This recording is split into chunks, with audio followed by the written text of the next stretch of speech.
Shalom semuanya, selamat malam. Salam sejahtera di dalam kasih Tuhan kita Yesus Kristus.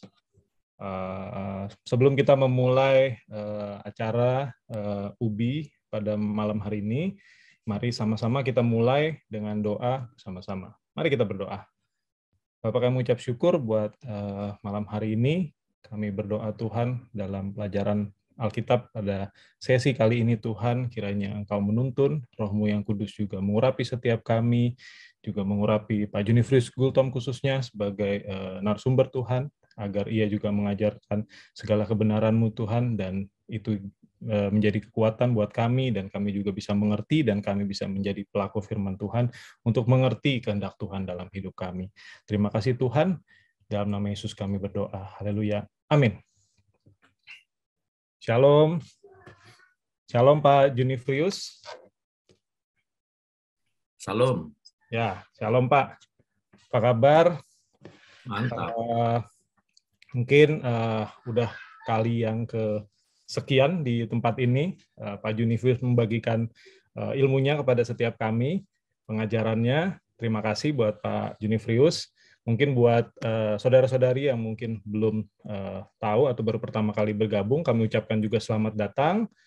Nah, sebelum kita memulai sesi ini, mungkin saya juga akan memperkenalkan pembicara pada hari ini kembali, yaitu Pendeta Dr. Junifrius Gultom, ya, salah satu pengajar di gereja kita di GBI, dan juga salah satu pengajar di STT Bethel Indonesia. Saya ingat waktu saya kuliah, Pak Junifrius adalah Direktur Pasca Sarjana pada saat itu ya, Pak Jun. Dan saat ini Pak Junifrius sendiri ada di benua yang berbeda, sedang mencoba merefreshing dari sisi pengajarannya juga untuk mendapatkan pewahyuan yang baru dari Tuhan. Kurang lebih seperti itu dari saya, dan saya kembalikan kepada Pak Junifrius untuk hari ini. Mungkin dari sisi waktu, seperti biasa Pak, kurang lebih 45 menit. Jadi kita akan selesai di jam 8.20 25 waktu Indonesia, tapi mungkin jamnya Pak Jun berbeda. Silakan disesuaikan. Terima kasih Pak. Silakan Pak Junifrius. Ya, selamat malam teman-teman. Selamat pagi saya dari Vancouver, Kanada. Di Kanada sekarang hari Selasa jam 4 pagi, jam 4.40 ya, di sana jam 7.40 ya malam. Senang bersama-sama dengan teman-teman. Ini ada saya lihat 43 orang, ya 44 ya. Kemarin waktu roh jahat itu ada 100 orang ya. Puji Tuhan. Oke, saya harap teman-teman bisa membuka kamera ya kan, supaya saya bisa melihat wajah Anda, minimal Anda masih hidup. Ya. Ini 80% masih nutup kamera ya. Oke. Saya akan share, kasih saya waktu 1 menit untuk buka PowerPoint-nya, dan tolong nanti Pak Villano 5 menit sebelum waktunya saya diingatkan supaya saya bisa membagi membagi waktu saya supaya jangan kebablasan ya. Saya akan buka dulu filenya. Kita akan bicara mengenai memahami kehendak Allah. Ini sebenarnya topik yang bisa memakan waktu lebih daripada 1 jam, tapi saya akan coba membuat lebih ringkas tanpa mengorbankan hal-hal yang sangat prinsip ya. Nah,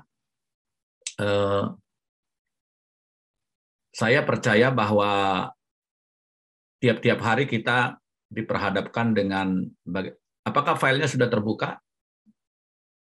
Sudah bisa dilihat? Sudah terlihat. Oke. Nah, dengan pertanyaan bagaimana mengenal kehendak Allah, ya. Nah, topik ini akan kita coba dimulai dengan membaca Filipi 1 ayat 9 dan 10. yang nanti akan saya bahas. Mari kita buka suara kita baca bersama-sama Filipi 1. Ini sudah ada di monitor. Ayat 9 dan 10. 1, 2, 3. Dan inilah doaku, semoga kasihmu makin melimpah dalam pengetahuan yang benar dan dalam segala macam pengertian, sehingga kamu dapat memilih apa yang baik supaya kamu suci dan tak bercacat menjelang hari Kristus. Ya. Nah, dalam bahasa Inggris di sini tidak disebutkan supaya, ya, supaya kamu dapat memilih apa yang baik, 1, apa yang suci, 2, dan apa yang tak bercacat. Nah, itu maksudnya. Wah, ini kan perfect sekali ya, 3 kriteria ini. Apa yang baik, apa yang suci, dan apa yang tak bercacat. Nanti kita ke sana ya. Nah, saudara-saudara, berbicara tentang kehendak Allah itu dibagi atas 3 hal. Ya. Yang pertama, kehendak Allah yang berdaulat. Hak prerogatif Tuhan gitu ya. Kita tidak bisa buat apa-apa terhadapnya. Nanti kita akan lihat. Yang kedua adalah kehendak Allah yang terkait dengan moral Allah secara umum. Nah, dan yang ketiga yang paling sering kita tanyakan, yang ketiga ini adalah bagaimana kehendak Allah terhadap situasi khusus saya. Apakah saya harus pindah ke kota A? Apakah Tuhan menghendaki saya menikah dengan si A? Apakah saya harus mengambil keputusan untuk keluar dari pekerjaan saya, dan seterusnya dan seterusnya. Nah, kita harus tahu 3 hal ini ya. Nah, yang pertama dulu, apa yang dimaksudkan dengan kehendak Allah yang berdaulat itu? Nah, di dalam Alkitab kita membaca kehendak Allah ini memiliki ciri-ciri sebagai berikut. Yang pertama, sudah ditetapkan Allah sebelumnya untuk segala sesuatu. Sebelum dunia diciptakan. Dan itu bersifat rahasia dan tersembunyi. Kemudian nggak bisa kita pelajari sebelumnya, nggak bisa, oh saya udah belajar ini, berarti sekarang saya tahu kehendak Allah soal ini. Nanti saya kasih tahu contohnya. Dan semua kita nggak akan bisa luput. Kita hanya bisa humbly accept it, ya, menerima itu karena itu hak prerogatif Tuhan. Tapi semua itu bermuara kepada kemuliaan Allah. Bahkan hal yang buruk dalam tanda petik ya. Nah, contohnya begini. Apa yang disebut dengan poin-poin ini adalah misalnya kedatangan Yesus yang kedua kali. Nggak ada yang tahu satupun. Udah ditetapkan Allah sebelum dunia diciptakan dan rahasia dan nggak bisa kita pelajari. Kita nggak bisa berkata, wah saya udah belajar 10 tahun Alkitab, maka saya tahu Tuhan kapan datang. Ya, nggak bisa. Dan kita nggak bisa luput dari itu. Itu hak prerogatif Tuhan. Yang kedua apa? Kematian kita.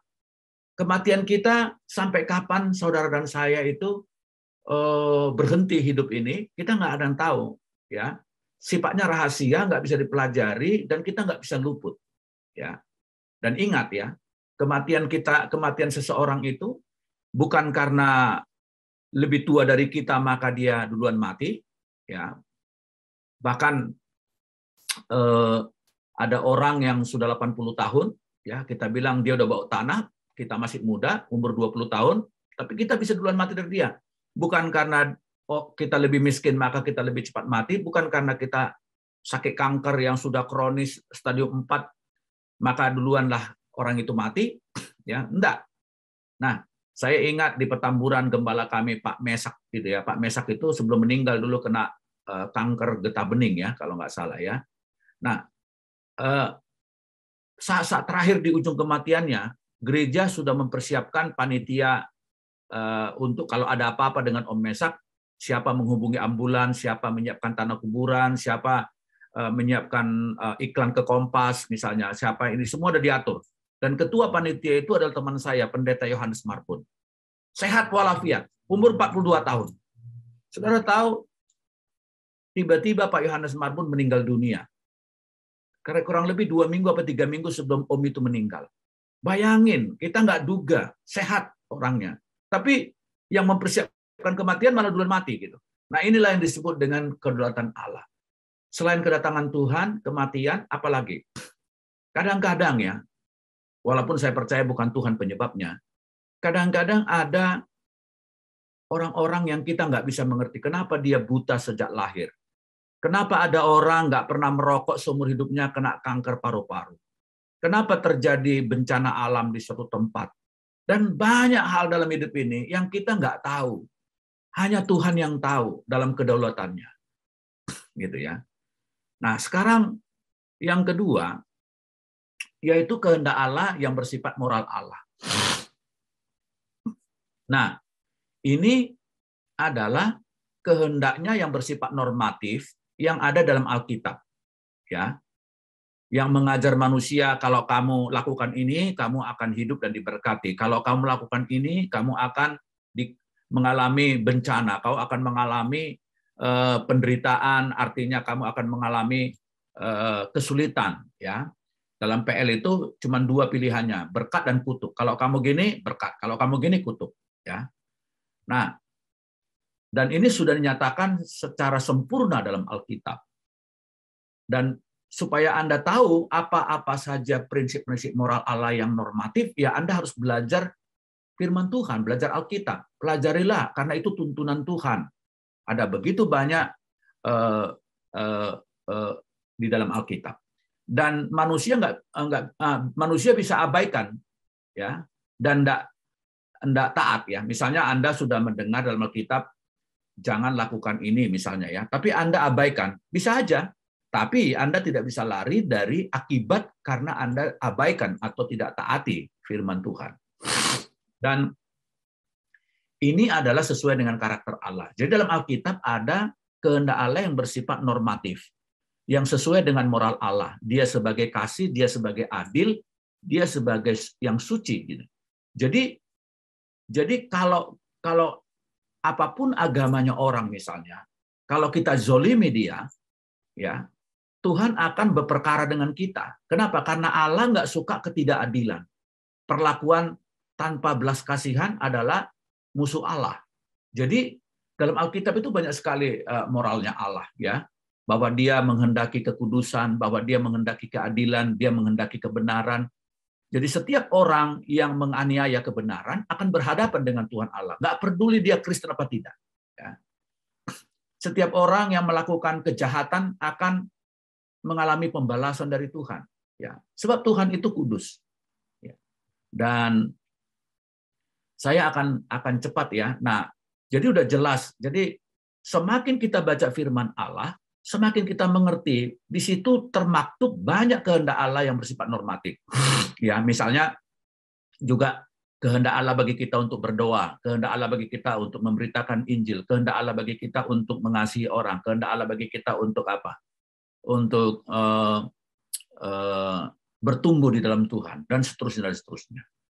Jadi Allah sudah menyediakan Alkitab untuk apa? Untuk kita bisa mengetahui paling tidak secara dekat apa maunya Tuhan dalam kehidupan kita. Nah, sekarang yang ketiga adalah kategori kehendak Allah yang bersifat situasional. Tentu yang dimasukkan di sini adalah Alkitab tidak menyediakan. Saudara nggak bisa bilang gini, Tuhan, aku mau berdoa dulu, tanya kehendak Tuhan. Apakah hari ini saya ke gereja pakai baju putih apa baju merah gitu? Apakah atau kita berdoa, Tuhan, saya mau tanya kepada Tuhan, kira-kira jodohku si Kok Pingsan atau si Cuilan Seng gitu, ya? Tidak, saudara-saudara. Alkitab itu tidak memuat Anda harus ke kota A, Anda harus bekerja di sini, jodoh Anda sianu. Terus bagaimana Anda mengambil keputusan bisnis segala macam. Nggak ada dalam Alkitab. So, bagaimana kita tahu kalau begitu? Ya. Nah, saya akan jelaskan kepada saudara, paling tidak ada prinsip-prinsip yang perlu kita ketahui untuk mengambil sebuah keputusan. Walaupun kita nanti akan berhadapan dengan sesuatu yang dilematis juga. Tapi don't worry, ini prinsip ini cukup alkitabiah, ya. Nah, saya akan bagi atas dua hal, bagaimana kita mengetahui tentang kalau kita menghadapi keputusan strategis atau kita harus mengambil keputusan dilematis, ya. Nah, yang pertama prinsip umum dulu. Kita kembali kepada bagian firman Tuhan tadi, ya, nanti, ya. Nah, yang pertama prinsip umumnya adalah ternyata menguji roh itu dan menguji kehendak Allah itu atau discernment atau spirit of discernment itu di dalam Alkitab terkait dengan tingkat kedewasaan orang, ya. Jadi semakin dewasa rohani seseorang, semakin dia mendekati cara pengambilan keputusan yang rohani gitu ya. Kenapa? Karena tadi perhatikan ya, untuk dapat memilih apa yang baik, yang suci dan yang tak bercacat itu ada 2 syarat, yaitu berpengetahuan dan berpengertian. Apalagi nih ya. So kita harus punya pengetahuan dan pengertian. Nah, menariknya dalam bahasa asli Yunani, kata pengetahuan di sini bukan dipakai gnosis. Nah, jadi dalam bahasa Yunani ada 2 kata pengetahuan, gnosis sama epignosis. Gnosis itu adalah pengetahuan karena Anda pernah sekolah, pernah training, pernah kuliah teologi gitu ya.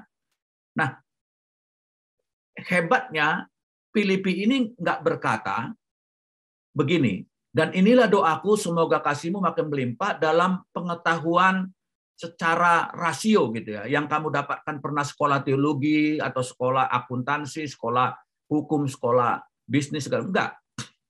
Tapi epignosis. Epignosis adalah pengetahuan bersifat spiritual karena pengenalan akan kebenaran.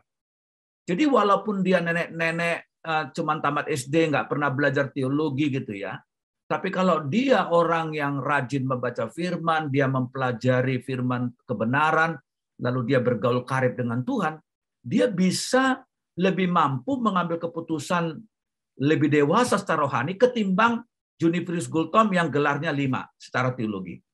Ya. Jadi itu sebabnya Yesus berkata kepada orang-orang Farisi, ahli-ahli Taurat, kamu membaca kitab suci tapi kamu nggak melihat aku di sana. Ya. Jadi bisa gagal. Jadi punya segudang pengetahuan Alkitab, punya segudang pengetahuan teologi, tidak membuat kita makin dekat kepada cara pengambilan keputusan yang rohani. Bukan. Nah, dan pengertian di sini adalah aistesis. Ya. Juga kemampuan menguji dengan teliti karena apa? Karena tadi secara spiritual dia mendapatkannya dari Roh Kudus. Ya, ini menarik sekali. Nah, tetapi ada syaratnya untuk bisa mencapai berpengetahuan dan pengertian ini supaya mengambil keputusan apa yang baik, yang suci dan yang tak bercacat. Itu nggak bisa bim salah bim datang saja, ya.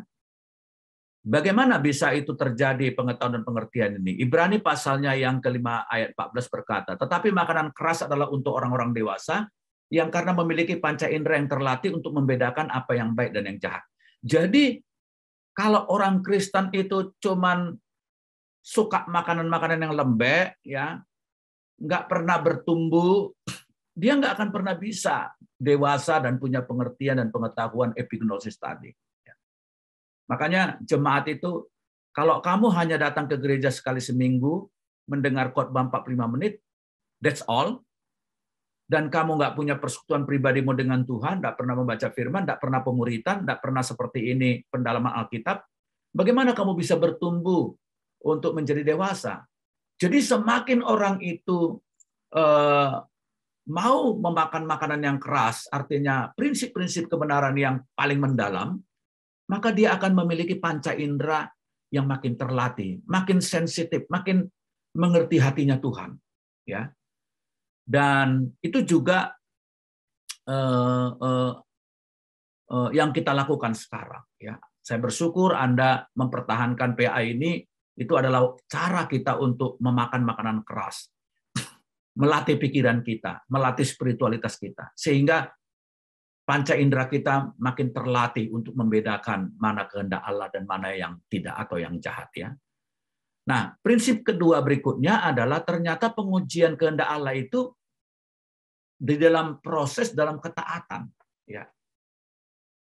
Nah, syaratnya adalah kalau Anda orang-orang yang menaruh perhatian kepada kehendak Allah, paling tidak itu sudah dapat memberikan tanda bahwa Anda itu sungguh-sungguh punya hati yang mau mengutamakan Allah. Maksudnya itu apa? Maksudnya itu begini. Orang yang selalu sensitif kepada kehendak Allah. Wah, ini kehendak Allah nggak ya saya mengambil pekerjaan ini ya? Aku mau tanya Tuhan dulu deh. Apakah kehendak Allah nggak saya mengambil keputusan menikah dengan dia ya? Itu sendiri sudah menandakan Anda rohani. Kenapa? Karena Anda tidak mau sembarangan. Anda menaruh perhatian banget supaya tidak salah gitu. Nah, itu sendiri sudah proses ketaatan. Ya. Meskipun Anda sudah melakukan itu, ya, tapi bukan berarti nggak bisa salah mengambil pilihan. Ya.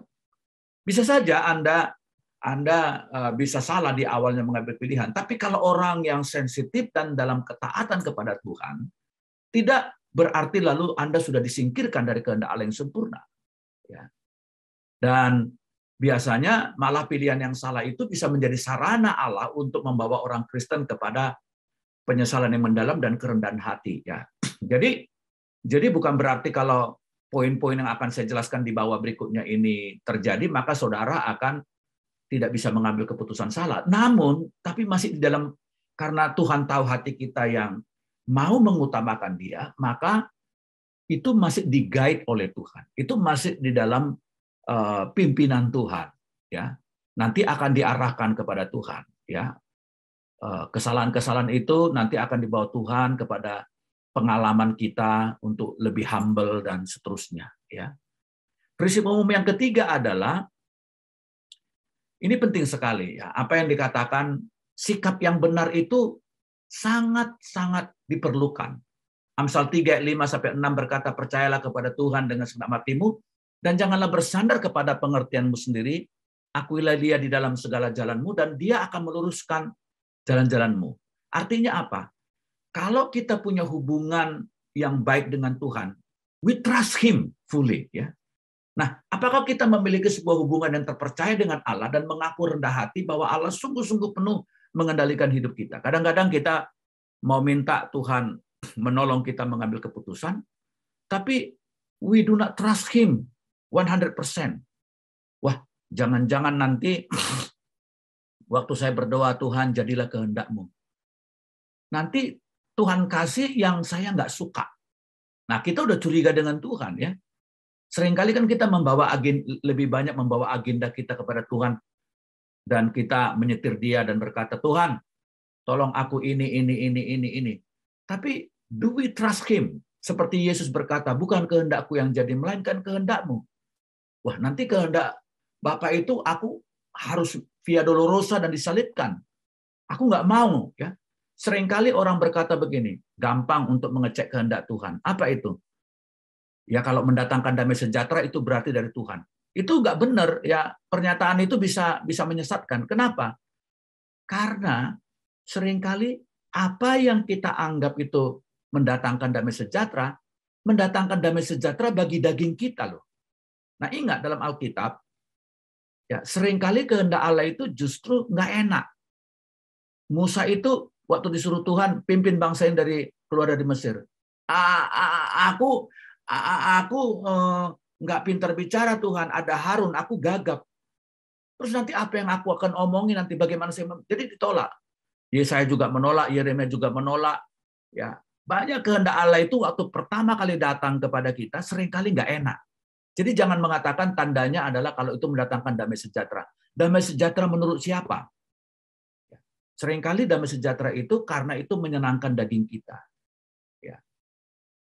Nah, jadi itu bisa menyesatkan ya. Nah, kemudian pertanyaannya apakah kita jujur untuk melakukan kehendak Allah? Misalnya, waktu kita berdoa berpuasa untuk suatu kehendak Allah, ternyata yang datang itu atau yang kita minta itu ternyata berbeda dari harapan kita. Apakah kita mau melakukannya? Nah, tetapi kalau kita berpedoman dari Amsal pasal 35 ini, ya, saya percaya bahwa orang semakin rohani, semakin percaya kepada Tuhan. Dia dalam kendali penuh. Dia tidak bersandar kepada pengertiannya sendiri. Dia akan mengakui Tuhan dalam segala jalannya. Ya. Nah, itu prinsip umum dalam mencari kehendak Allah.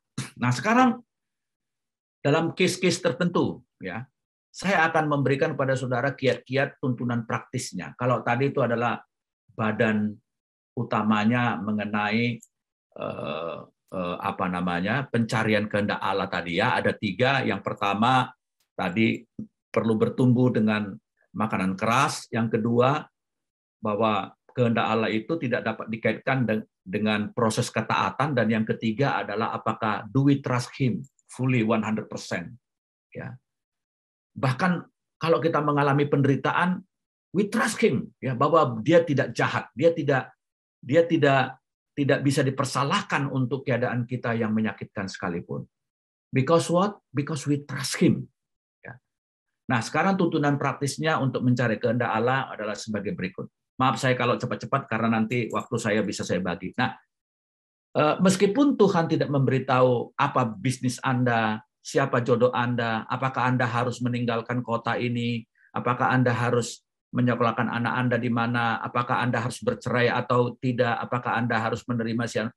Nah, tapi ada tuntunan praktis yang menjadi payung bagi kita yang perlu kita ketahui. Yang pertama adalah waktu kita mau mengambil keputusan adalah pastikan bahwa apa yang Anda minta itu nggak bertentangan dengan Alkitab. Ya. Nah, misalnya Anda sudah tahu bahwa Alkitab berkata jangan mencari jodoh yang tidak seiman, ya, karena antara gelap dan terang nggak bisa disatukan. Tapi Anda nekat demi cinta, ya biasalah orang muda ya, kalau sudah jatuh cinta susah dikasih tahu ya. Tai kucing juga rasanya coklat gitu. Jadi susah gitu ya. Nah, apa yang terjadi, saudara-saudara? Ya, oke, Anda akan bisa mendapatkannya, tapi Anda akan pay the price so highly, ya. Makanya Yakobus 4 ayat 3 berkata, kamu berdoa juga, tapi kamu nggak menerima apa-apa karena kamu salah berdoa, sebab yang kamu minta itu kamu mau habiskan untuk memuaskan hawa nafsumu. Ya. Saya pernah pelayanan dengan Lydia Kandau, ya. Saya khotbah, dia kesaksian, tapi long time ago. Lydia Kandau itu dulu jemaatnya Petamburan, dibaptis oleh Pak Mesak dulu kalau nggak salah, ya. Nah, dia bilang gini di mobil kepada saya masih ingat, lebih dari 10 tahun silam. Dia bilang gini, Pak Gultom, dulu banyak pendeta dan orang Kristen menasihati saya, jangan menikah dengan orang yang nggak seiman. Tapi saya nggak peduli, saya nekat. Apa yang terjadi, dia bilang, I pay the price sama rumah tangga saya. Ya, saya waktu punya anak-anak, saya bingung ya. Hari Minggu anak-anak saya bawa ke gereja, hari Jumat Jamal Mirdad bawa mereka ke masjid. Ya, saya undang pendeta bikin komsel di rumah saya, suami saya undang ulama-ulama bikin pengajian di rumah saya. Dibilang, ini rumah tangga mau dibawa kemana ya? Saya betul-betul membayar harga yang mahal untuk rumah tangga saya. Ya, dia bilang begitu sama saya. Dan dia bilang, saya kurang lebih lupa ingat. Pokoknya intinya dia bilang, saya sangat-sangat menderita dan saya selalu kesaksian di mana-mana. Saya bilang sama orang muda, jangan tiru saya. Tapi bukan berarti Anda berkata, Allah Pak, itu di sebelah rumah saya itu sama-sama orang Kristen, sama-sama GBI, tapi suami istri berkelahi terus tiap hari. Nggak jaminan Pak, sama-sama Kristen juga banyak masalah, banyak keributan.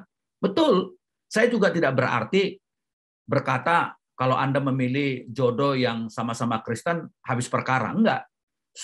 Masih tetap punya kewajiban untuk mencari orang Kristen yang betul-betul mengasihi Tuhan Allah, tidak kasar, dan baik serta bertanggung jawab.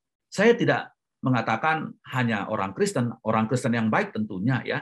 Artinya carilah pembenaran yang baik. Jangan berkata begini, biar dapat nilai C, yang penting nggak nyontek.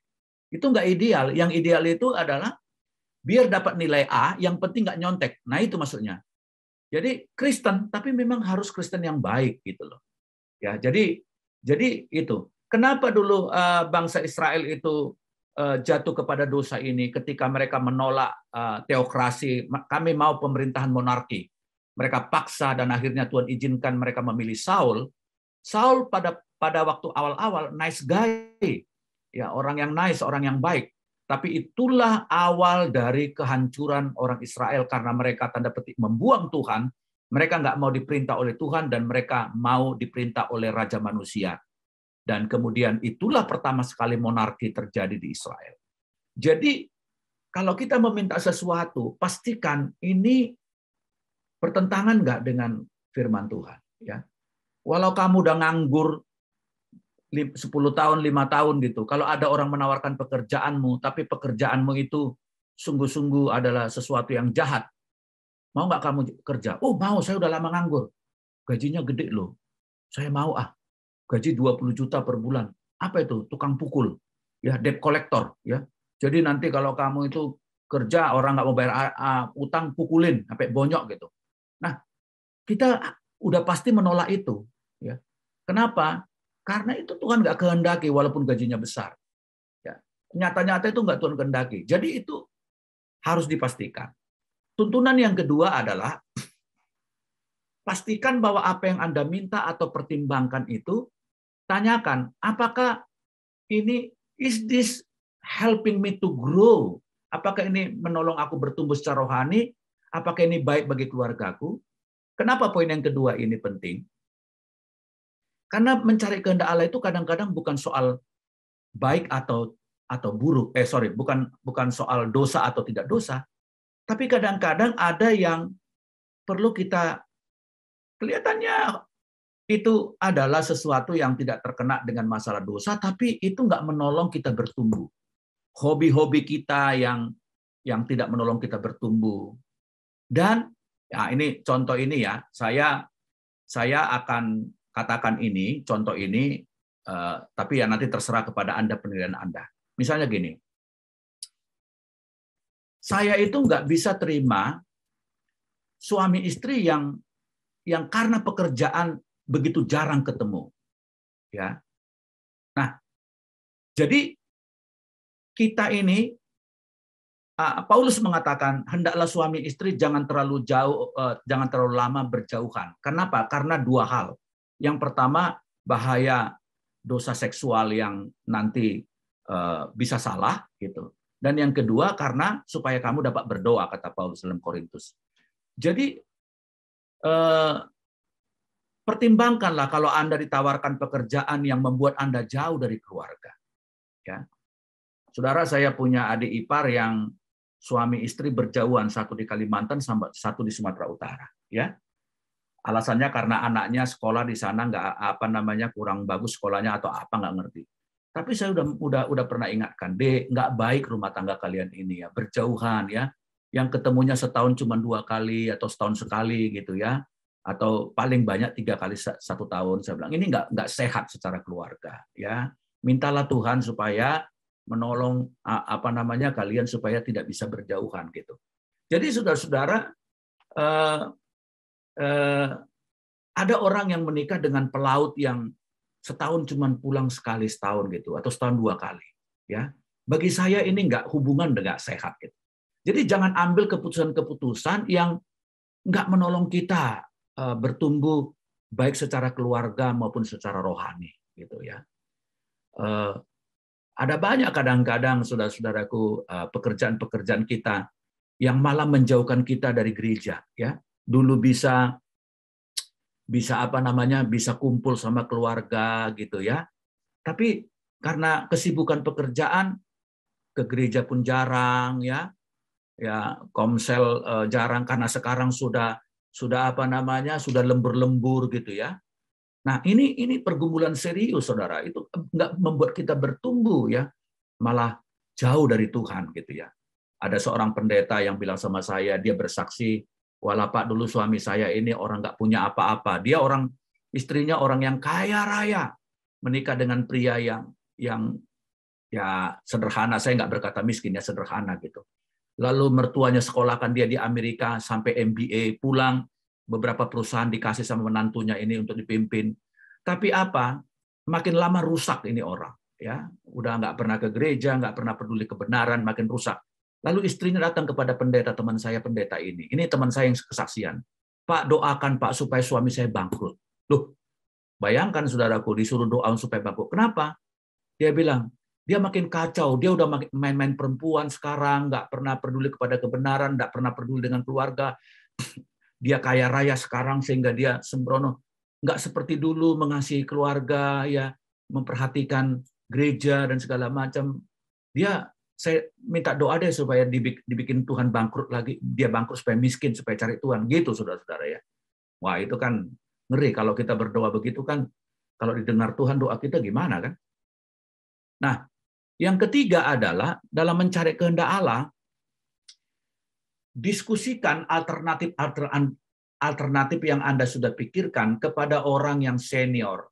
Apakah senior umur, apakah senior kerohanian, Bapak rohani, Ibu rohani kita, mentor kita, atau mereka yang punya pengetahuan teologi yang lebih banyak daripada kita.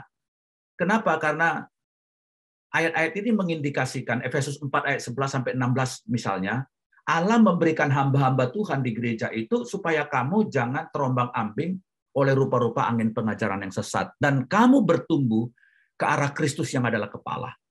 Ya. Amsal 11:14b berkata bahwa semakin banyak pertimbangan maka makin banyaklah keuntungan bagi kita. Ya. Nah, misalnya gini, Anda sedang berhadapan sekarang dengan sebuah keputusan strategis yang mau Anda ambil. Ya. Terus ketika Anda berdoa meminta Tuhan menuntun, pasti ada alternatif-alternatif. Saya nggak tahu ya dengan Anda ya. Saya dengan istri saya berbeda ya. Istri saya itu nggak mau ribet, orangnya berpikirnya itu orangnya tulus. Istri saya itu orang berpikir A, kalau nggak AB, kalau nggak AB gitu ya. Sehingga dia kadang-kadang gampang stres kalau satu keputusan itu nggak terjadi gitu ya. Nah, saya orangnya beda. Saya orang yang selalu punya plan A, plan B, plan C, plan D. Saya orang yang biasa punya alternatif A, B, dan C. Kalau ini nggak work, saya akan lakukan ini. Sehingga saya orang yang nggak gampang putus asa. Makanya istri saya kalau ngurus apa-apa, dia selalu bilang gini, mending papa deh. Jadi dia kalau udah mentok satu gitu, udah gampang stres aja gitu ya. Nah, kalau saya enggak ya, terus usahakan. Ini gimana? Kalau ini bagaimana gitu. Saya terus kekeh ya. Akhirnya kan seringkali tembus gitu. Akhirnya dikasih gitu. Kadang-kadang istri saya bilang gini, kamu orangnya apa ya katanya? Kok bisa ya gitu ya? Padahal kan sebenarnya itu nggak bisa gitu, udah mentok gitu. Ya, karena saya orang yang biasa berpikir alternatif. Nah, kalau Anda orang yang punya alternatif, bawalah itu, diskusikan kepada orang-orang yang senior ya, kakak rohanimu. Kira-kira menurut Bapak atau menurut Tante ini kalau saya ambil keputusan ini gimana? Karena biasanya orang yang ini yang ideal ya, yang saya masukkan. Orang yang rohani, orang yang dewasa secara spiritual dan pengetahuan dan umur, mereka biasanya, yang umur nanti saya jelaskan sendiri. Yang rohani maksud saya, biasanya mereka ini orang yang bergaul karib dengan Tuhan, dan dia orang yang flow dengan Roh Kudus itu, ya somehow mereka punya pertimbangan-pertimbangan itu lebih rohani daripada kita. Gitu. Sebab mereka sudah punya tanda petik pengalaman spiritual dengan Tuhan. Atau orang juga bisa orang yang punya pengetahuan teologi lebih daripada kita. Ya, saya seringkali menerima baik lewat WA maupun lewat inbox Facebook orang-orang yang saya nggak kenal, tapi jemaat atau orang Kristen yang bertanya kepada saya, Pak, kalau ada gini-gini menurut teologi gimana ya Pak ya? Pak, kemarin ada dari Papua, Pak Gultom, saya kalau main saham atau main trading kira-kira dosa nggak Pak ya? Nah, dia tanya, jadi ada banyak orang bertanya kepada saya karena mungkin mereka mengasumsikan Pak Gultom lebih tahu teologi daripada saya. Itu bukan mau berkata saya hebat, lebih tahu banyak hal, segala-galanya soal Alkitab, enggak. Tapi at least orang refer ke saya karena mungkin somehow mereka melihat, mereka agak ada keraguan melihat itu secara teologi. Ya. Jadi itu yang seringkali ditanyakan kepada saya, Pak, apakah saya salah nggak ya Pak kalau saya melakukan ini Pak? Secara teologi gimana? Gitu. Nah, demikian juga secara umur juga, ya walaupun banyak orang tua yang jahat ya, tapi secara normatif ya, orang-orang tua kita itu adalah orang-orang yang sudah berpengalaman. Orang dunia bilang makan asam dan garam. Jadi kita perlu ya mencari jodoh itu, tanyalah orang-orang senior ya, yang sudah berumah tangga cukup lama, ya, kira-kira gimana ini, ya, atau para pebisnis yang sudah malang melintang, ya, kalau kita mau merintis bisnis yang terkait dengan mirip-mirip dengan dia, kita bisa tanya, ya, karena Tuhan tuh bisa bicara dengan senior-senior kita, orang yang sudah berpengalaman, orang yang rohaninya bagus, orang yang pengetahuan teologianya bagus, atau lebih tinggi daripada kita, gitu, ya. Nah, bawa alternatif Anda itu. Inilah yang aku ini ada alternatif ini. Kira-kira menurut pertimbanganmu apa? Walaupun garis bawain, bukan dia yang mengambil keputusan, Anda yang akhirnya mengambil keputusan.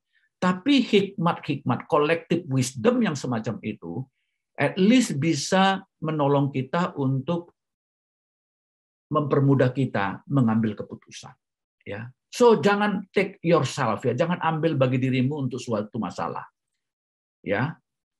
Coba ada seseorang model yang lompat dari lantai 8 apartemen dan mati baru-baru ini, minggu lalu kalau nggak salah. Kenapa? Karena diambil persoalan itu bagi dirinya sendiri, ya. Nah, ada begitu banyak orang yang depresi mengambil persoalan bagi dirinya sendiri. Harusnya dia bisa bicara dengan orang yang senior, counseling lah dengan mentor, ya, minta, ya, pendampingan, ya. Kalau Anda ketakutan, Anda dalam depresi, minta pendampingan dari mereka yang spiritual, yang artinya orang yang rohani, orang yang bisa berdoa bagi Anda, mendampingi Anda, memberikan advice bagi Anda. Nah, ini prinsip praktikal berikutnya. Yang berikutnya adalah berdoa dan berpuasalah secara intens untuk hikmat dan kekuatan surgawi.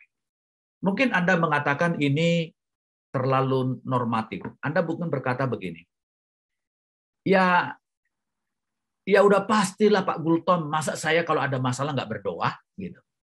Tapi ingat, ya, maksudnya berdoa di sini bukan sekedar berdoa seperti kita berdoa bangun pagi segala macam. Tapi take your time untuk suatu doa yang kontemplatif, yang benar-benar set aside of time, yang betul-betul Anda deeply bring it to God, gitu. Bila perlu berpuasa, ya. Belum lama saya berpuasa 3 hari di Getsemani Ungaran untuk sebuah keputusan ke Kanada ini, ya.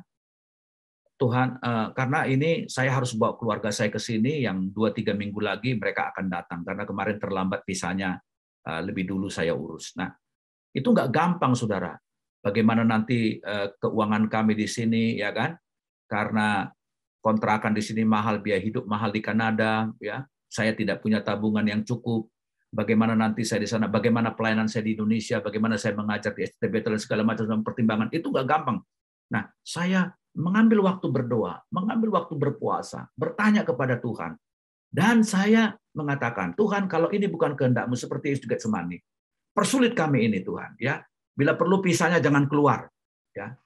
Karena apa? Karena saya tidak mau hanya melayani daging saya. Ketika saya mengambil keputusan, let it be, ya, glorifying God, ya. Nah, ya puji Tuhan, ya, pisahnya keluar semua, ya. Jadi jangan ceroboh, jangan, kalau memang masih, kecuali kalau udah di ujung tanduk, ya. Tapi kalau masih ada waktu untuk mengambil keputusan, bila perlu ambil waktu, sungguh-sungguh doakan dengan serius itu. Dibawa dalam puasa, ya. Puasa kita tentunya bukan puasa seperti agama lain, bukan soal menahan lapar, tapi itu adalah suatu tindakan spiritual, kita mengambil posisi untuk konsentrasi dengan Tuhan. Makanya Yakobus 1:5 berkata kalau kamu jatuh dalam pencobaan itu, katanya, mintalah hikmat kepada Tuhan, maka Dia akan memberikan kepada kamu. Apa itu hikmat? Hikmat itu adalah suatu cara mengambil keputusan yang sangat rohani dan kreatif. Waktu Salomo itu ditantang oleh Tuhan, kau minta apa? Mau minta harta, minta apa? Biar aku kasih. Aku nggak minta apa-apa, Tuhan. Aku hanya minta hikmat saja untuk memimpin bangsa ini. Nah, begitu Tuhan, ya. Oke, begitu Tuhan kasih hikmat, langsung ada diuji hikmatnya itu dengan case. Apa itu? 2 orang ibu mengakui 1 orang bayi anaknya. Ya, Anda tahu ceritanya ini. Karena yang satu meninggal kan. Nah, tapi hikmat Allah tiba-tiba di dalam kasus ini tiba-tiba memecahkan persoalan itu, dan akhirnya ibu yang sebenarnya ketahuan, ya. Pura-puranya suruh ambil pedang supaya bagi 2 itu anak, ya. Sehingga, nah itu hikmat. Jadi hikmat itu adalah semacam, kadang-kadang kalau kita menghadapi masalah, ya, itu ruwet sekali, kita nggak bisa berpikir. Kita butuh hikmat Tuhan. Ya. Oke. Nah, berikutnya adalah mulailah bertindak dengan iman, jangan pasif. Jadi jangan Anda berharap saya mau bersemedi dulu, nanti tiba-tiba datang suara dari kamar, "Hai anakku, inilah kehendakku kepada masalahmu." Enggak begitu, ya. Jadi sembari kita bergumul, sembari mulai ambil tindakan-tindakan, ya. Musa, apa di tanganmu? Tongkat. Ya udah, coba pukulkan ke air itu. Ya. Murid-murid diperintahkan di dalam peristiwa perkawinan di Kana, tuangkan itu, do it, ya, bertindak. Petrus, ayo jalan. Kalau Petrus itu nggak melangkahkan kakinya, dia nggak akan pernah bisa jalan di atas air, kan.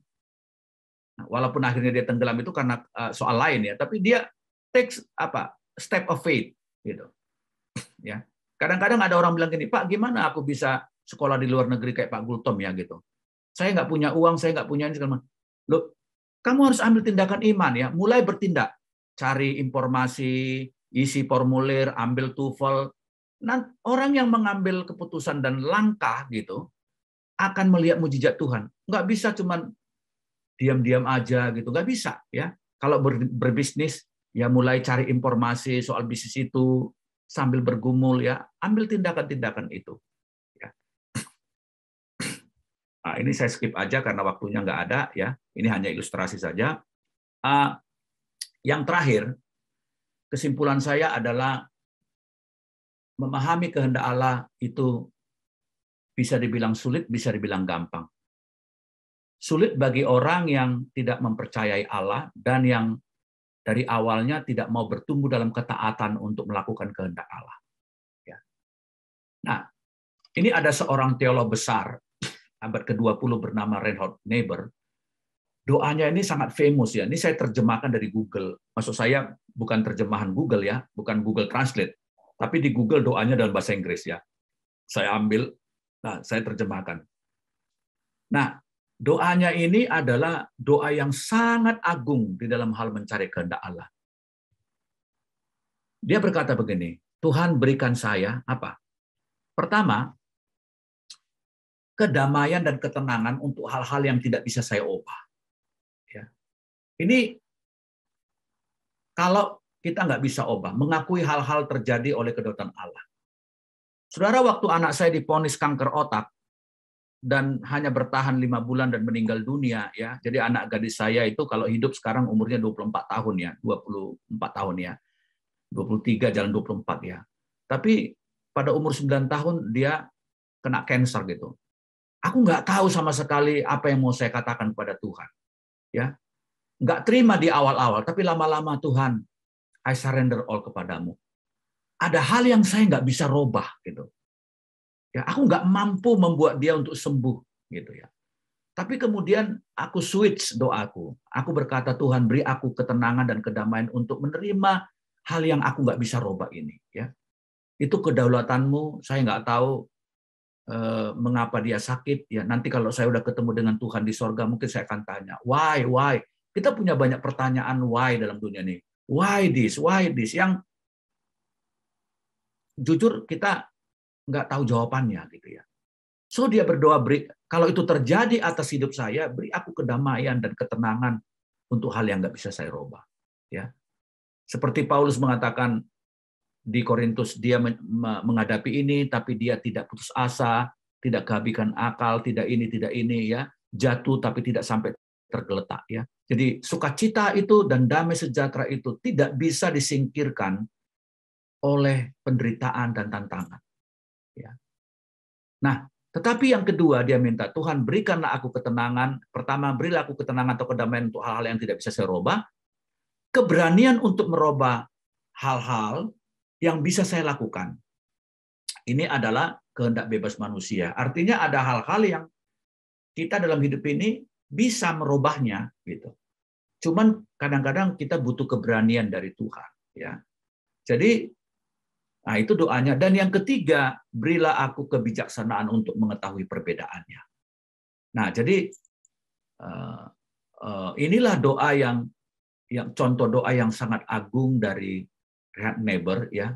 Tuhan beri aku ketenangan untuk kalau ada hal-hal yang aku nggak bisa rubah, keberanian untuk hal-hal yang bisa saya lakukan, dan kebijaksanaan untuk mengetahui, and wisdom to know the difference. Ya.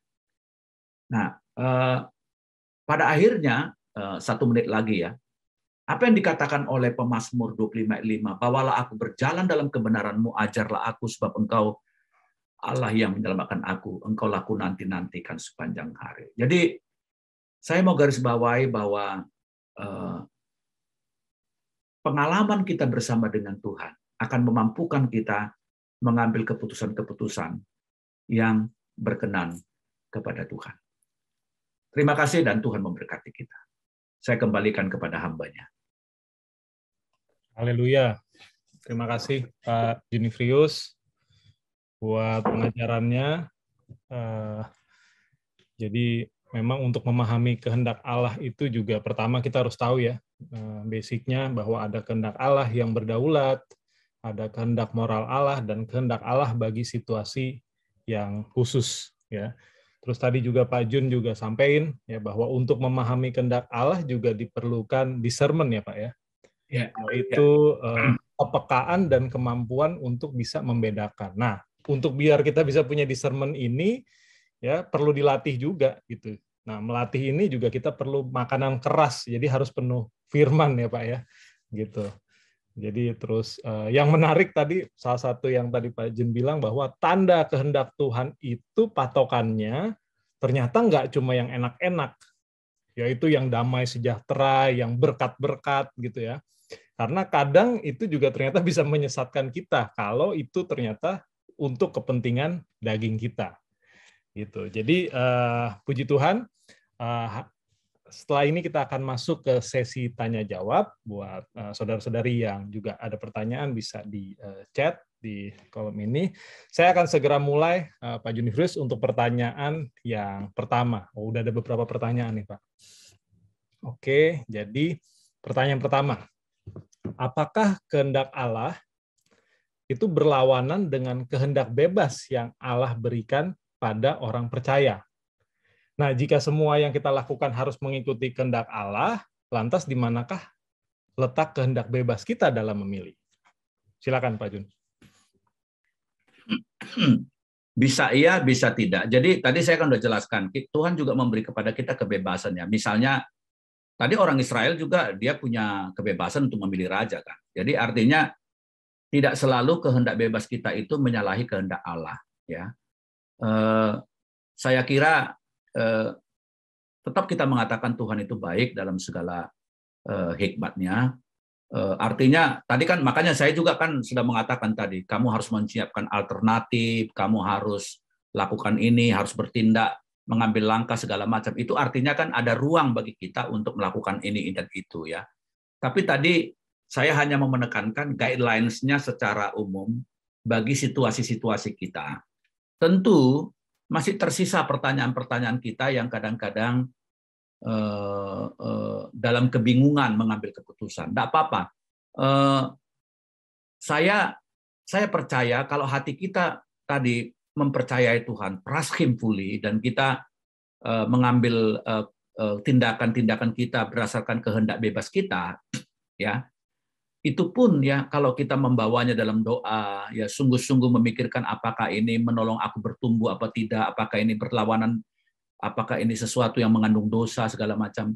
Kalau spiritnya seperti itu didasari kehendak bebas kita, jadi bebas dalam pengertian di situ bukan bebas yang tanpa guidelines. Makanya saya katakan seperti itu. Nah itu pun bukan berarti kita di awal menjadi jelas, tapi at least dalam pengalaman saya ya, at the last moment ya, kalau udah mau titik di mana mengambil keputusan, itu biasanya ada cara Tuhan untuk kita dituntun ke sana, ya. Nah, saya pernah ditawari jadi gembala di Australia dengan fasilitas ini. Saya bilang, saya doa dulu, saya bilang, enggak, jangan lama-lama Pak doa katanya. Tapi saya meminta tanda dari Tuhan. Enggak mesti sih minta tanda mestinya. Tapi waktu itu saya minta tanda dari Tuhan. Aku minta 3 tanda Tuhan, kalau memang Tuhan mau saya ke sana. Nah, ternyata malah 4 dikasih tandanya. Dan itu tanda-tanda yang begitu real dan terkonfirmasi valid gitu. Nah, akhirnya saya tolak gitu. Nah, jadi pada last moment Tuhan pasti menolong kita. Jadi saya garis bawahi tadi kepada Ibu, tidak semua kehendak bebas kita itu bertentangan dengan kehendak Allah. Namun bisa bertentangan dengan kehendak Allah kalau kita menabrak prinsip-prinsip normatif tadi, ya. Itu jawaban saya, Pak Filano. Terima kasih, Pak Jun. Kita lanjut ke pertanyaan berikutnya. Oh, udah ada beberapa lagi nih, beberapa pertanyaan. Nah, pertanyaan kedua, bagaimana tips praktis kita bisa tegas menolak jawaban doa yang jelas-jelas berlawanan dengan kehendak Allah? Gitu. Mungkin saya nangkepnya misalnya tiba-tiba kita ya dapat jawaban doa, misalnya dapat suatu berkat atau mungkin yang lain yang mungkin tapi ternyata bisa jadi juga berlawanan dengan kehendak Allah. Kira-kira gimana, Pak Jun? Ya, jadi kembali lagi kepada tadi tingkat kedewasaan orang sih ya. Kalau orang yang dewasa itu nggak gampang panik ya. Dia nggak gampang juga terombang-ambing ya. Dia stabil dan dia secure serta firm dengan trust sama Tuhan. Jadi kalau ada, ya bukan jawaban doa ya, dikatakan tadi kalau menolak gitu ya, kalau itu jawaban doa yang dari Tuhan pasti semuanya baik-baik kan. Tidak ada yang buruk dari jawaban doa dari Allah. Tapi kalau mungkin lebih tepat pertanyaannya, mungkin kalau ada tawaran yang kita tahu itu tidak sesuai dengan kehendak Allah, moral Allah maupun Alkitab, ya bagaimana kita supaya tegas menolaknya. Nah, ini yang nggak mudah ya. Setiap kasus itu yang dihadapin orang itu macam-macam dan tingkat kedewasaan orang itu beda-beda.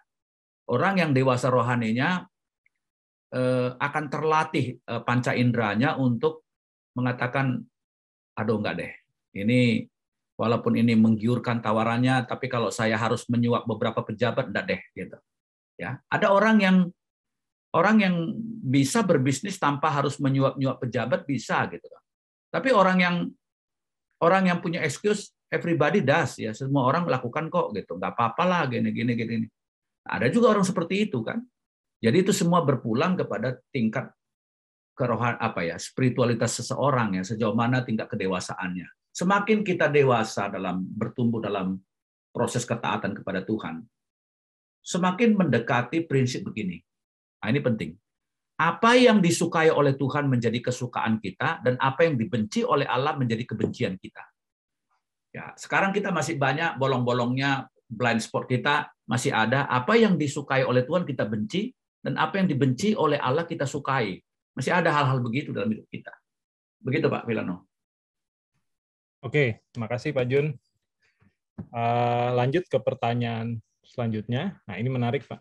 Bagaimana meminta tanda yang tepat dalam kehendak Allah tanpa menjadi bergantung kepada tanda tersebut?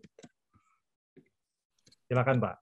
Ya, memang saya sudah menggarisbawahi meminta tanda itu nggak salah ya, tapi walaupun tidak selalu gitu ya. Tapi berbahagialah orang yang percaya walaupun tidak melihat gitu ya. Tetapi dalam banyak kasus saya selalu minta tanda dari Tuhan. Banyak kasus, tidak semua ya.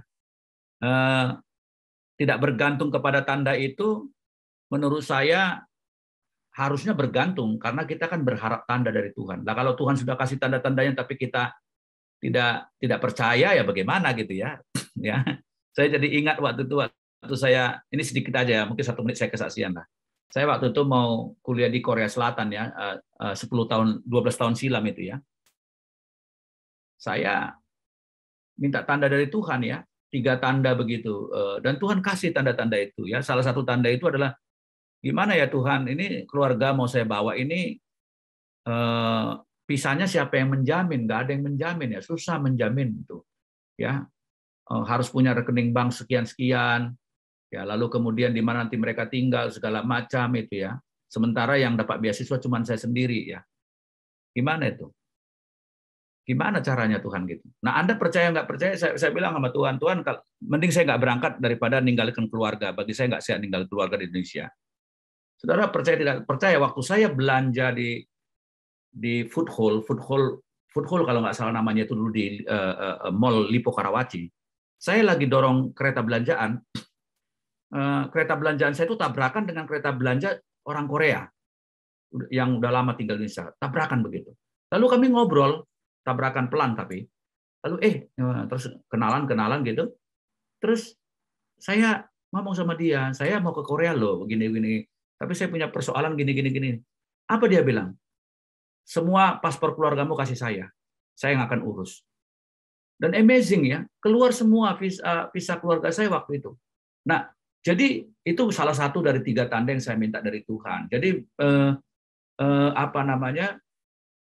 saya kira ya, ini adalah satu prinsip yang memang tidak harus demikian ya. Tapi karena saking khawatirnya kita kadang-kadang supaya keputusan kita nggak menyalahi, ya kita perlu minta tanda dari Tuhan. Ya. Dan kalau ada tanda dari Tuhan, ya kita harus bergantung kalau itu memang dari Tuhan. Bergantung dalam pengertian ya harus percaya. Oh ini 3 hal ini yang saya minta ini ternyata ada, tergenapi. Ya udah, itu udah konfirmasi dari Tuhan menurut saya itu ya. Begitu Pak Filano. Amin Pak. Saya juga minta tanda Pak, pengen nyusul Pak Jun ke Kanada, cuma belum dapat Pak. Istri saya soalnya nggak dapat juga, nggak setuju gitu. Oke Pak Jun, lanjut untuk pertanyaan berikutnya. Apakah kehendak Allah dalam hidup seseorang ini bisa berubah? Dan apa sajakah penghalang bagi orang percaya dalam memahami kehendak Allah? Silakan Pak. Ya, yang pertama tadi berubah gini. Tergantung kasusnya apa ya. Tuhan itu kan bisa menuntun kita kepada pengalaman yang lain. Misalnya begini ya, saya nggak pernah dulu berpikir akan jadi dosen, saya nggak pernah dulu akan bermimpi jadi pengajar. Waktu saya terima kehendak Allah tahun 89, menyerahkan hidup saya melayani Tuhan secara penuh waktu itu, lewat sebuah kecelakaan saya serahkan hidup. Nah, saya hanya dalam ketaatan saja, oh ini jalan Tuhan untuk saya serahkan. Dulu saya itu adalah seorang penginjil ya, menangkal 1 orang, 5 orang, 10 orang gitu, dan makin banyak ya, ratusan anak muda, 100 lebih anak muda dijamah Tuhan, penuh Roh Kudus ya. Itu saya belum sekolah teologi waktu itu ya, banyak orang yang dilawat. Dan saya simply waktu itu mengalir aja gitu ya. Tapi di tengah jalan Tuhan tuntun saya kepada kehendaknya yang lain gitu, menjadi pengajar gitu ya. Jadi bisa berubah bisa, tapi tergantung kasusnya. Berubah untuk apa? Berubah untuk digiring kepada satu bisnis tertentu atau satu hal tertentu gitu ya. Bisa aja, bisa aja. Tapi berubah itu juga bisa karena ketidaktaatan kita di tengah jalan ya. Misalnya dalam kasus Simpson misalnya ya. Kehendak Allah begitu manis menuntun Simpson ya, sampai akhirnya dia jatuh kepada kesalahan yang fatal ya. Maka terjadi ini dan itu ya. Terima kasih, itu jawaban. Sampai yang kedua tadi apa tadi? Yang kedua, maaf. Pertanyaan tadi ada yang kedua tadi? Sorry, yang kedua tadi, apa sajakah penghalang bagi orang percaya dalam memahami kehendak Allah? Ya, penghalangnya itu tadi ya, penjelasan saya semua itu tadi ya, diantaranya ya dia nggak fully trust God gitu loh. Dia nggak mempercayai Allah 100%, dia mencurigai Allah, walaupun dia nggak ngomong, tapi hati nurani yang kecil, kadang-kadang kita, waduh, nanti kalau yang saya minta ini berbeda dari kemauan saya, dikasih Tuhan, saya kayaknya nggak siap dan segala macam, ya, keraguan-raguan, ya. Lalu kemudian penghalangnya tadi, ya tadi, dia tidak mau berdiskusi dengan bapak rohaninya, kakak rohaninya, dia tidak mau mengambil langkah, dia tidak mempunyai alternatif-alternatif, dia tidak dia tidak mau bertumbuh di dalam firman Allah. Nah, itu semua penghalang-penghalang tadi. Itu kalau langkah-langkah praktis tadi itu dibalikkan aja menjadi kata negatif. Iya, iya. Thank you, Pak. Tadi seperti yang Pak Junifrius juga sampaikan di materinya ya. Jadi memang ketika kita meminta pengen cari tahu kehendak Allah, memang harus punya sikap, yaitu memang tanda berserahnya juga harus ada gitu ya, untuk menyerahkan diri kepada apa yang Tuhan tetapkan gitu. Lanjut ke pertanyaan berikutnya. Bagaimana dengan orang-orang yang misalnya ada orang-orang yang jahat kepada kita, terus pokoknya jahat banget, dan kemudian mereka sakit, celaka, bahkan meninggal. Apakah ini kehendak Allah karena pembelaan terhadap saya, Pak? Kita kan Kristen nih. Ya, ya. Nah, ini sensitif dan harus hati-hati. Tentu kita tidak bisa mengatakan bersaksi dan berkata, lihat tuh itu karena apa ya? Istilahnya kutukan Ahok gitu ya. Kita nggak bisa mengatakan mendeklar itu secara umum ya, karena itu berbahaya. Nanti kita akan menghadapi banyak masalah. Tapi betul bahwa gini, orang yang menipu kita, misalnya ya, saya punya pengalaman ya, ada orang yang menipu saya, ya, saya nggak bisa mengampuni dia sampai 2 tahun ya, dalam jumlah besar uangnya gitu ya.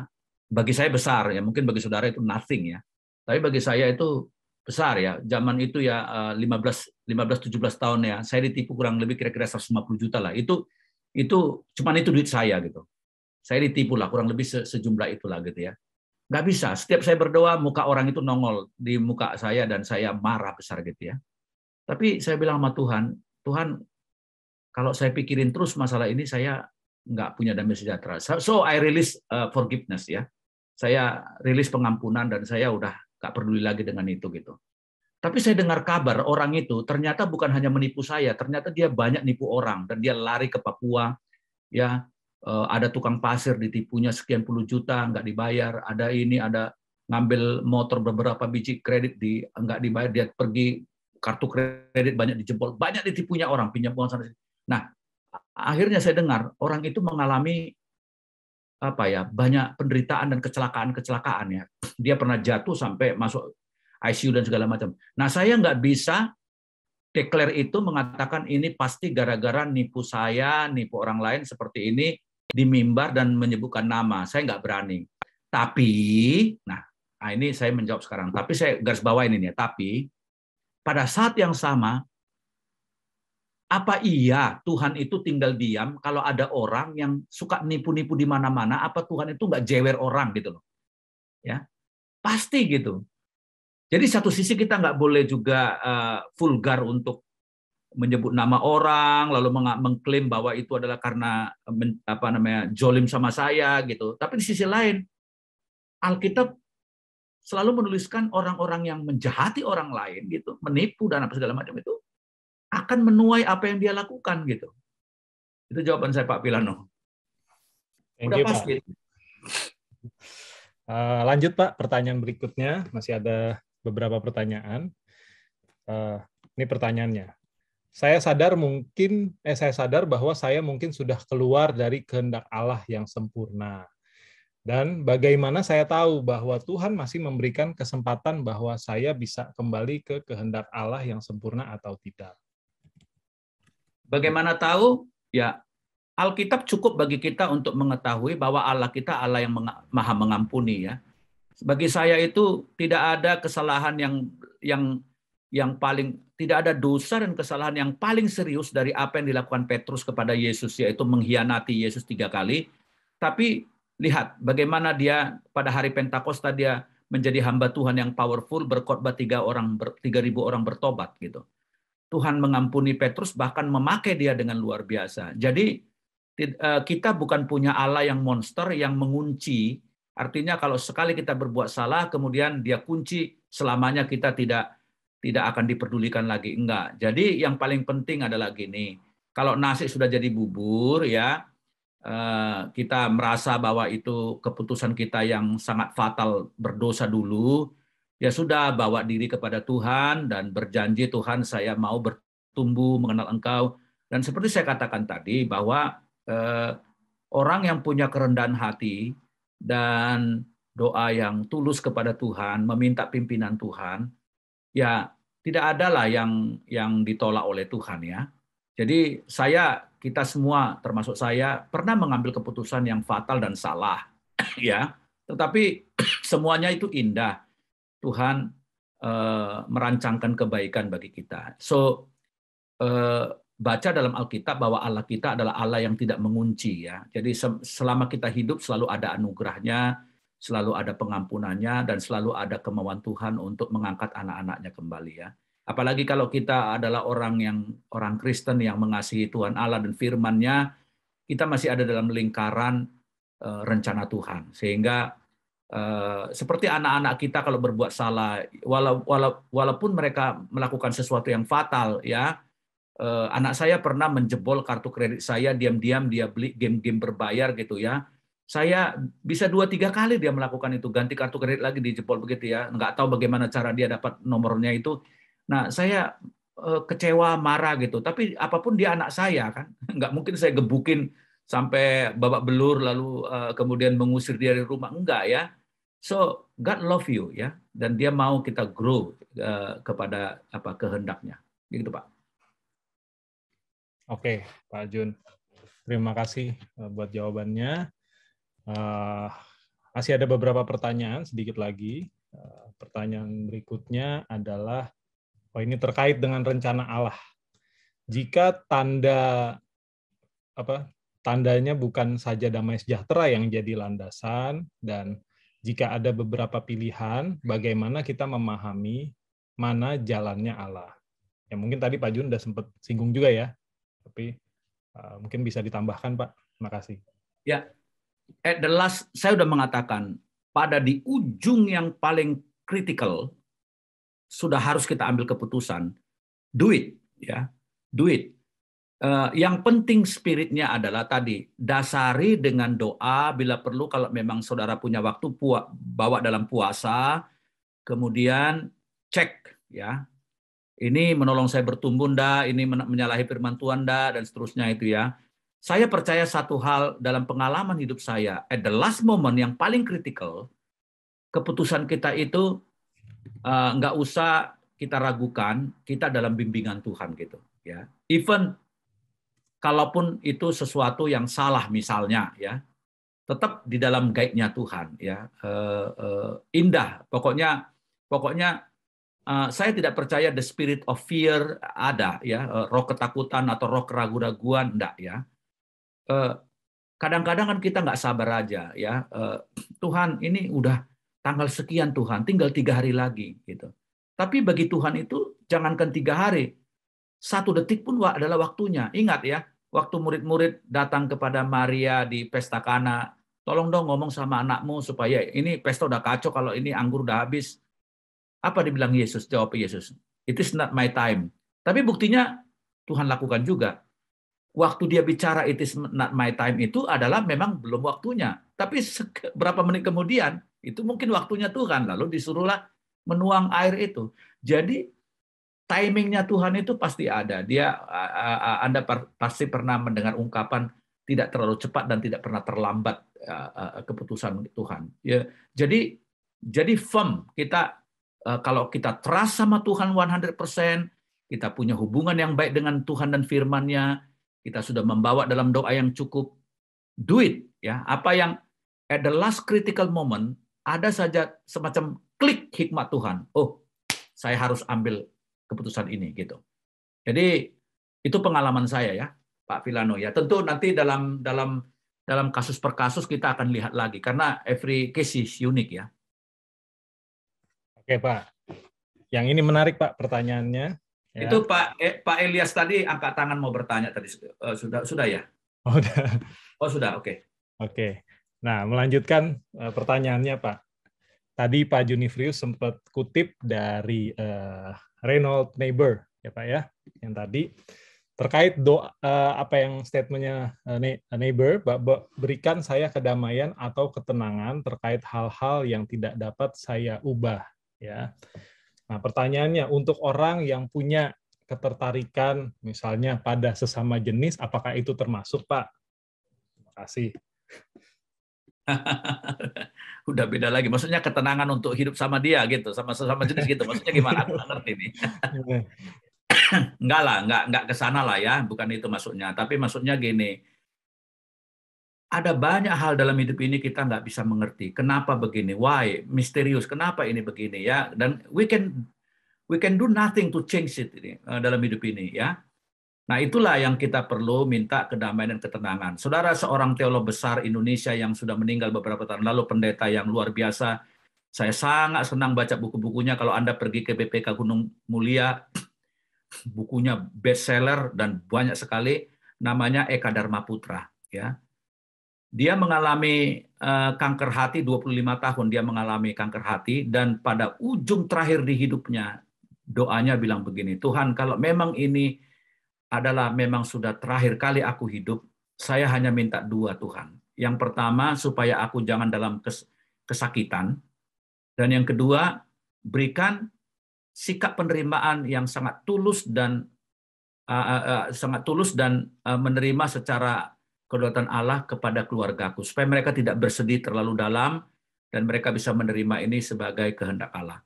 Saya kira itu doa yang agung sekali ya.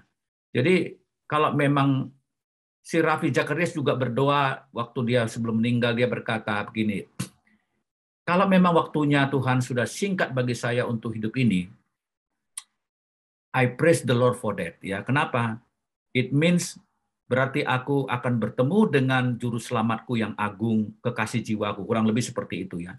But kalau engkau masih mengextend umur saya, itu artinya Tuhan memberi ruang kepada saya untuk lebih mentaati engkau lagi dan melayani engkau. So, itu doa yang agung ya ketika kita menghadapi masalah yang berat gitu ya. Mujizat itu apa sih? Mujizat itu bukan hanya orang sakit disembuhkan, tapi Anda diberi kemampuan dan ketentraman, kedamaian menghadapi melalui persoalan itu. Ya, kita nggak mudah loh menghadapi masalah yang berat itu ya. Tapi peaceful dari Tuhan itu perlu gitu. Makasih Pak Filano. Oke Pak. Jadi bukan berarti kita menerima keadaan dosa kita ya, atau misalnya sesuatu yang kita tahu bertentangan dengan firman Allah. Tapi menerima dalam arti segala kedaulatan Allah yang memang sudah terjadi.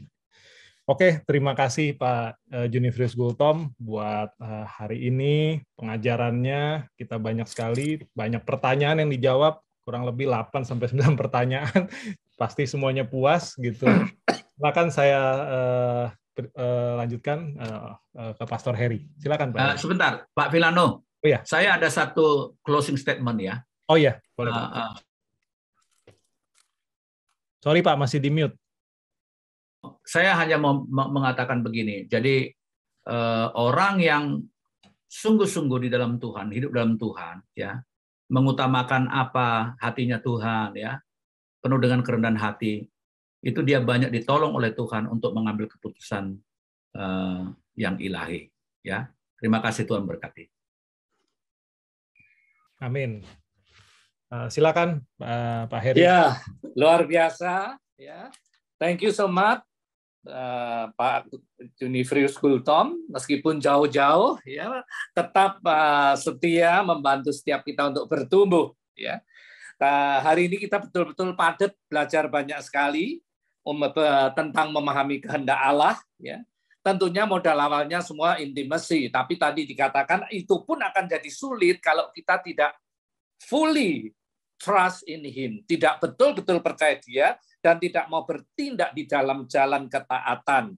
Yang semuanya ini tentunya modalnya ya kerendahan hati. Ya. Jadi saya percaya apa yang kita dengar hari ini, kita pelajari, saudara bisa ulang tayang lagi melalui YouTube mulai besok siang, dan kita belajar lebih lagi mengerti, mengaplikasikan semuanya dalam hidup kita sehari-hari, supaya kita bertumbuh semakin dewasa. Bukan sekedar sebagai pengetahuan, tapi sebagai firman yang kita hidupi.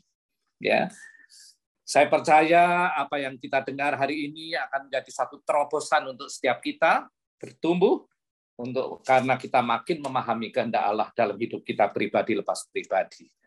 Mari kita bersatu hati dalam doa, kita akan akhiri acara UBI malam hari ini. Bapak, terima kasih malam hari ini Engkau mengajar luar biasa kepada setiap anak-anak-Mu. Engkau menjelaskan tentang bagaimana kita mampu memahami kehendak Allah. Semua harus diawali dengan kerendahan hati dan hati yang percaya penuh kepada Tuhan. Bapak, terima kasih. Meteraikan semua yang kami dengar. Kebenaran firman tidak ada yang kembali sia-sia. Urapi setiap kami untuk menjadi pelaku firman dan bukan hanya pendengar saja. Terima kasih Bapak. Kekasih Tuhan, terimalah berkat damai sejahtera sukacita dari Allah Bapa di dalam Anak yang tunggal Tuhan Yesus Kristus. Persekutuan dengan Roh Kudus menyertai kita semua mulai sekarang sampai Maranatha, bahkan sampai selama-lamanya. Setiap kita yang sudah sangat diberkati dengan kebenaran firman-Nya, mari bersama katakan, amin. Amin. Amin.